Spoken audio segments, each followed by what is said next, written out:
पाकिस्तान के प्रधानमंत्री शहबाज शरीफ ने भारत को धमकी दी है कि वो पाकिस्तान से एक बूंद पानी भी नहीं छीन सकता। सिंधु जल समझौते के निलंबन पर भारत के कड़े रुख के बाद पिछले 3 दिनों में पाकिस्तान की तरफ से तीसरा बौखलाहट भरा बयान सामने आया है। ये रिपोर्ट देखिए।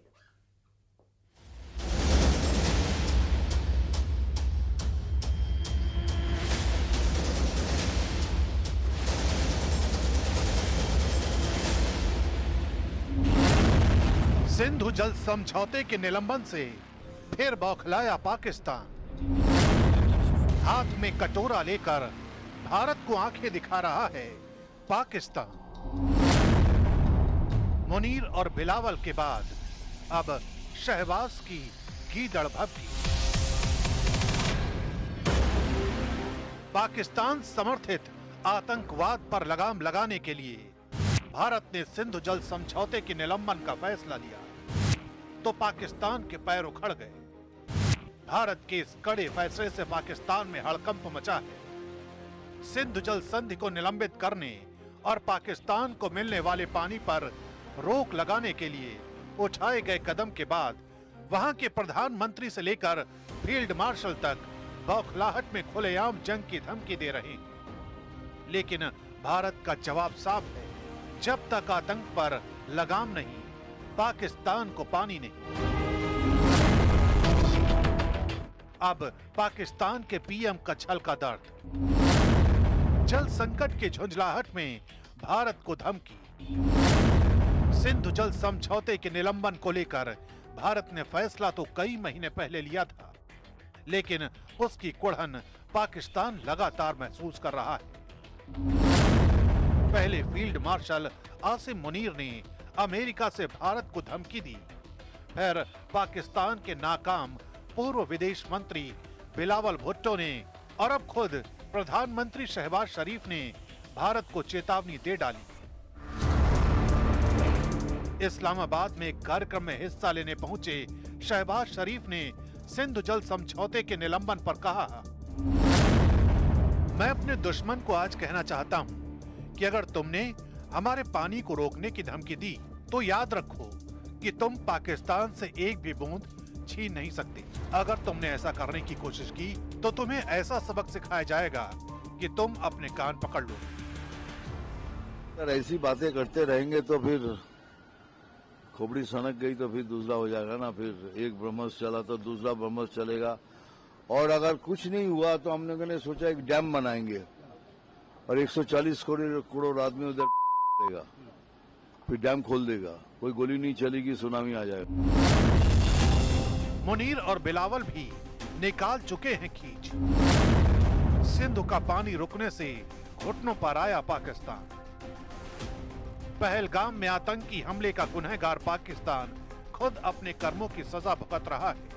ऑपरेशन सिंदूर में भारत के हाथों बुरी तरह पिटा पाकिस्तान अब अमेरिका की गोद में जा बैठा है और वहीं बैठकर भारत को धमकियां भी दे रहा है। पाकिस्तान के फील्ड मार्शल आसिम मुनीर ने सिंधु जल समझौते के रद्द होने पर भी जमकर खींच निकाली थी। भारत का सिंधु जल संधि को निलंबित करने का फैसला 25 करोड़ लोगों को भुखमरी के खतरे में डाल सकता है। हम इंतजार करेंगे कि भारत बांध बनाए और जब वो ऐसा करेगा तो हम उसे 10 मिसाइलों से फारिग कर देंगे।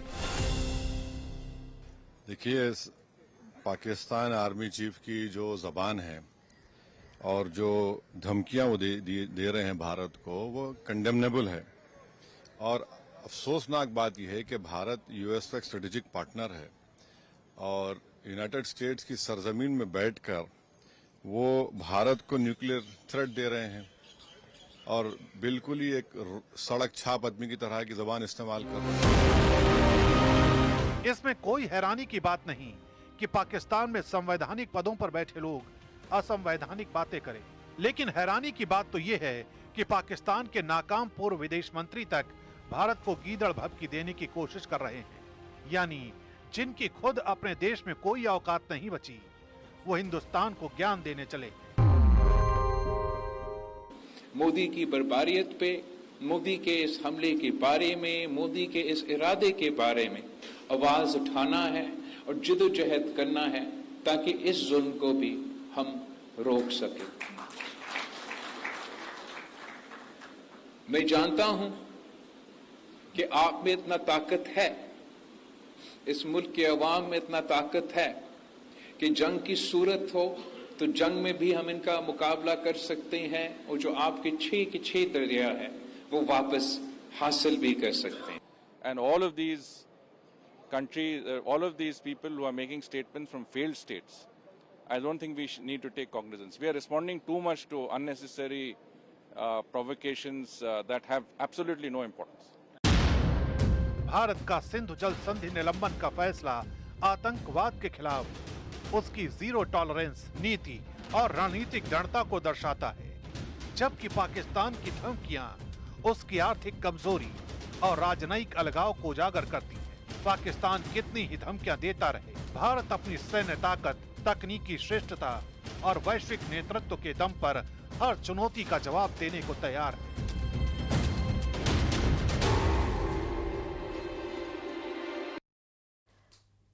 पंद्रह अगस्त से पहले दिल्ली पुलिस ने वो काम कर दिखाया जो अपराध के खिलाफ बहुत बड़ी कामयाबी मानी जा रही है। देश के सबसे बड़े हथियार सप्लायर सलीम पिस्टल को नेपाल बॉर्डर से धर दबोचा गया। ISI और D कंपनी का मोहरा सलीम पिस्टल पर देश के कई कुख्यात गैंगस्टर्स को वेतन सप्लाई करने का आरोप है। ये रिपोर्ट देखिए।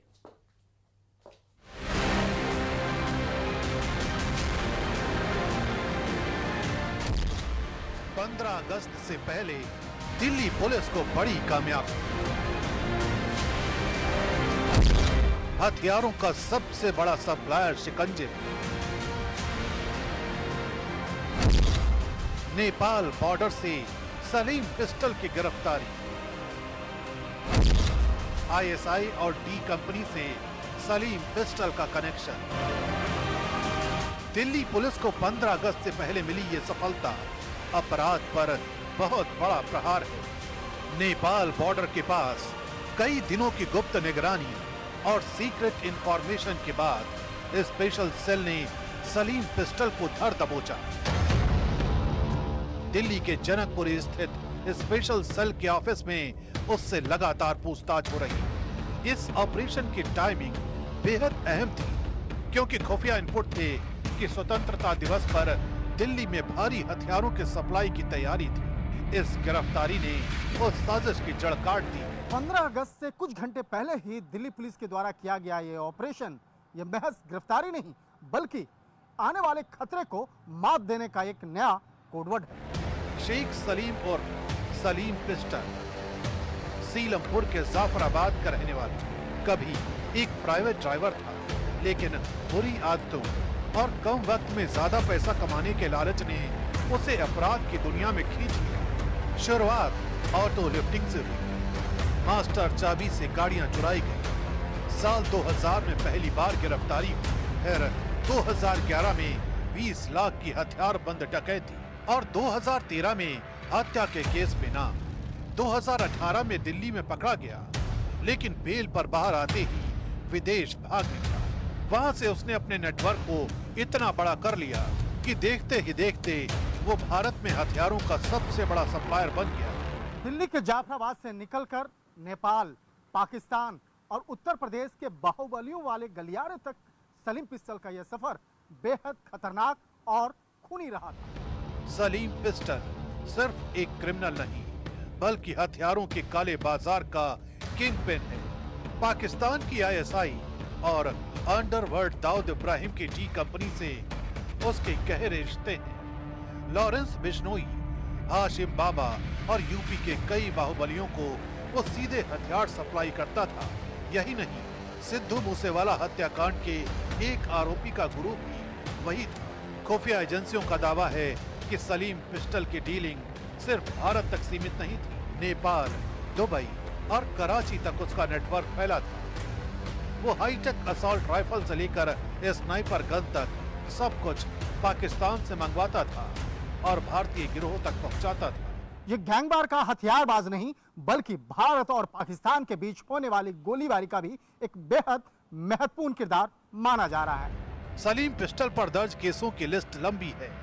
हत्या, हथियार बंद डकैती, आर्म्स एक्ट, ऑटो लिफ्टिंग और अंतरराष्ट्रीय हथियार तस्करी जैसे कई मामलों में उस पर केस दर्ज। दिल्ली, यूपी समेत दूसरे राज्यों में उसके खिलाफ कई एफआईआर। एजेंसियों को उम्मीद है कि इस गिरफ्तारी से पाकिस्तान से आने वाले हथियारों के नेटवर्क का बड़ा हिस्सा उजागर होगा।